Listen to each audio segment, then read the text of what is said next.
Electoral ബോണ്ടുമായി ബന്ധപ്പെട്ട് SBI supreme കോടതിയിൽ സത്യവാങ്മൂലം നൽകി. 2019-24 കാലഘട്ടത്തിൽ 22,217 ബോണ്ടുകൾ ലഭിച്ചു. രാഷ്ട്രീയ പാർട്ടികൾ 22,030 ബോണ്ടുകൾ വാങ്ങിയെന്നും സത്യവാങ്മൂലത്തിൽ പറയുന്നു. ആർ രാധാകൃഷ്ണൻ വിശദാംശങ്ങളുമായി.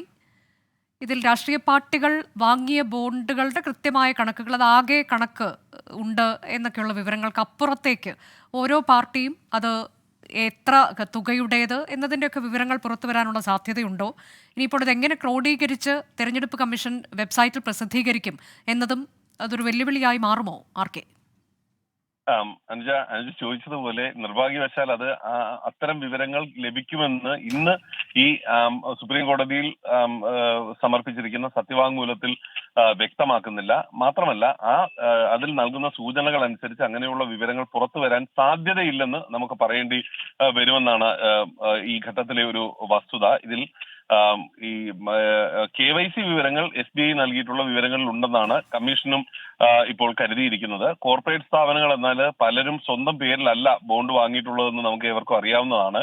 അങ്ങനെയെങ്കിൽ ഈ ബോണ്ടുകളുടെ പൂർണ്ണ വിവരം പുറത്തു വന്നാലും ആരാണ് ഈ യഥാർത്ഥ ദാതാക്കൾ എന്നവരുടെ പേരുവിവരങ്ങൾ പ്രസിദ്ധീകരിക്കാൻ സാധ്യമല്ല. അങ്ങനെയുള്ള ബോണ്ട് വാങ്ങിയവരുടെയും ലഭിച്ച പാർട്ടികളുടെയും വിവരങ്ങൾ പുറത്തു വരും എങ്കിലും ഈ സംഭാവനയുടെ കൃത്യമായിട്ടുള്ള അടിസ്ഥാന വിവരങ്ങൾ ഇരുട്ടിൽ തന്നെ തുടരും എന്നുള്ള ഒരു ആശങ്ക ഇപ്പോഴത്തെ ഒരു സാഹചര്യത്തിൽ ഉണ്ട്. അത് സൂചിപ്പിക്കുന്ന വിധത്തിലാണ്. കാരണം അത്തരത്തിലുള്ള വിവരങ്ങൾ നൽകിയിട്ടുണ്ടെങ്കിൽ അത് തീർച്ചയായിട്ടും ഈ സത്യവാങ്മൂലത്തിൽ പറയേണ്ടതായിരുന്നു. അങ്ങനെ പറഞ്ഞിട്ടില്ല. 2 പെൻഡ്രൈവുകളിലാക്കിയിട്ട് ഈ വിവരങ്ങൾ കൈമാറിയിട്ടുണ്ട് എന്നതുൾപ്പെടെയുള്ള കാര്യങ്ങൾ പറയുന്നുണ്ട്.